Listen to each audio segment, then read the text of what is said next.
सो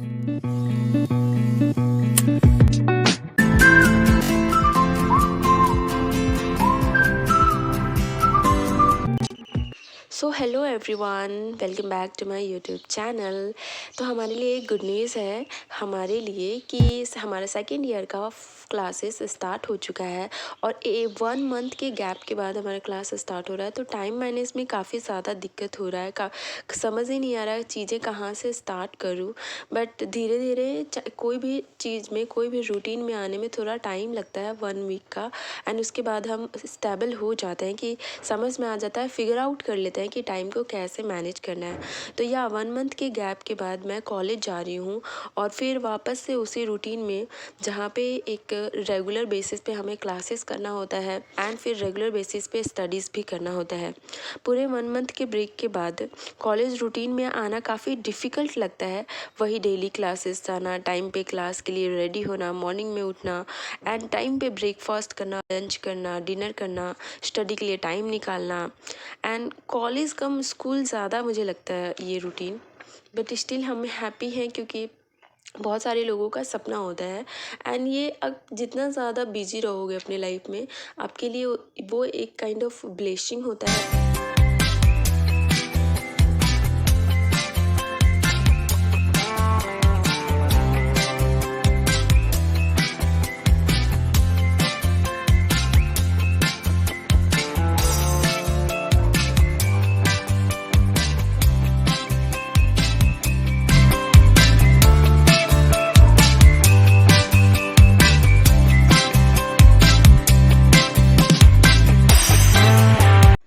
सो आप मेरे रूम का हालत देख सकते हो, काफ़ी चीज़ें बिखर चुकी हैं।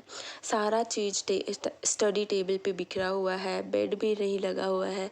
तो अब जब तक यहाँ पे रहना है, अब इस चीज़ को क्लीन करना होगा। और स्टडी में भी तभी मन लगता है जब आपका स्टडी टेबल क्लीन होता है। तो मैं स्टार्ट कर रही हूँ अपनी क्लीनिंग स्टडी टेबल को साफ़ करने से। जितनी भी चीज़ें बिखरी हुई हैं स्टडी टेबल पे रखी हुई हैं, अननेसेसरी चीज़ें, उन सबको मैं समेटूंगी, उनके सही जगह पे रखूँगी और 1 बाय 1 मैं अभी क्लीन करूँगी। क्योंकि जब तक स्टडी टेबल क्लीन नहीं होगा, हमारा पढ़ाई करने का भी मन नहीं होगा। सो या लेट्स गो।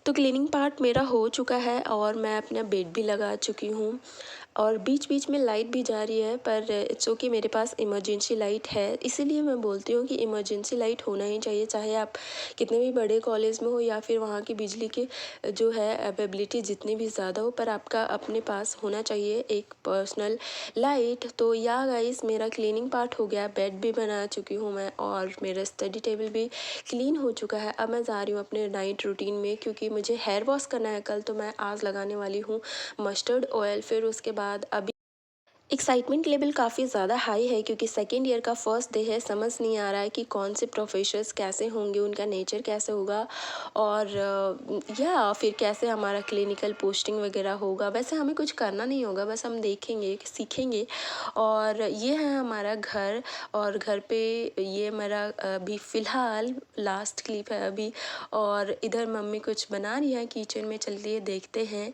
तो मम्मा रोटी पराठा बोलते हैं वो और भुजिया बना रही है मेरे रास्ते में खाने के लिए।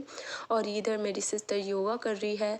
मैं इन चीज़ों को, क्लिप को ऐसे इसलिए कैप्चर कर रही हूँ क्योंकि अभी मेरे काफ़ी 1 मंथ के लिए मैं इसी जगह पे काफ़ी सेटल हो गई थी। घर इतना अच्छा लगने लगा था और घर का इन्वायरमेंट कि कॉलेज आने का वापस से मन भी नहीं हो रहा। बट स्टिल होता है ना कि अपने आप को कंट्रोल करके, अपने इमोशंस को कंट्रोल करके जाना होता है, क्योंकि ज़रूरी चीज़ें करना होता है। आपकी स्टडीज़ भी है और आपका लाइफ आगे अहेड आपको अगर देखना है फ्यूचर ब्राइट देखना है, तो फिर इन सब चीज़ों को, छोटी छोटी चीज़ों को सेक्रीफाई करना पड़ता है। But well, thank you so much for so thank you so much for watching this vlog. And आगे के सारे व्लॉग्स भी होंगे ना, तो वो काइंड ऑफ सेकेंड ईयर से रिलेटेड होंगे एंड क्लिनिकल से रिलेटेड, क्योंकि अभी मैं 3-4 दिन क्लास की और मुझे सबसे जो इंटरेस्टिंग पार्ट लगा वो हमारा क्लिनिकल पार्ट था। भले ही हम वहाँ पे 2.5 घंटे खड़े होकर सुन रहे होते हैं, पर इतना ज़्यादा इंटरेस्टिंग होता है क्योंकि अनएक्सपेक्टेड केसेस होती हैं, बिल्कुल भी नहीं। और भी जैसे कि अभी तक हमने चीज़ों को बुक तक ही पढ़ा था, अब सामने से देखने को मिल रहा है, तो वो चीज़ मेरे लिए काफ़ी ज़्यादा इंटरेस्टिंग हो रहा है। तो आगे की व्लॉग्स में आपको ये भी शेयर करूँगी, लाइक बहुत सारी चीज़ें शेयर करूँगी। First week of second year and first day of second year क्या था मेरा क्लिनिकल एक्सपीरियंस वगैरह वगैरह। एंड तो या बहुत ज़्यादा इंटरेस्टिंग होने वाली है वीडियो। इन्फॉर्मेशंस तो काफ़ी इंटरेस्टिंग होंगी, बट क्लिप का मुझे नहीं पता, आइडिया नहीं है अभी फ़िलहाल, क्योंकि टाइम मैनेज बिल्कुल भी नहीं हो पाता है यहाँ पे। टाइम मैनेज हो जाता है, पर हमें एक जो होता है ना कि पर्सनल टाइम, वो चीज़ कॉलेज में नहीं मिल पाता है, जिससे कि आप अपना चीज़ों को कंटिन्यू करो या फिर जो भी आप करना चाहते हो साइड वाइज, तो वो चीज़ करने के लिए बिल्कुल ही टाइम नहीं मिलता है। पर धीरे धीरे इस चीज़ को भी मैं इनहेरिट कर लेती हूँ और मैं अपने लिए टाइम निकालना मतलब होता है कि निकाल ही लेते हैं, क्योंकि करना ही पड़ेगा ना। आप आपका अपना टाइम, पर्सनल टाइम भी होता है। तो मैं देखूँगी, आपके लिए लेकर आऊँगी व्लॉग्स और ख़ुद के लिए भी, क्योंकि मेरे लिए भी ये सब चीज़ें जो होती है ना काफ़ी यादगार होता है। तो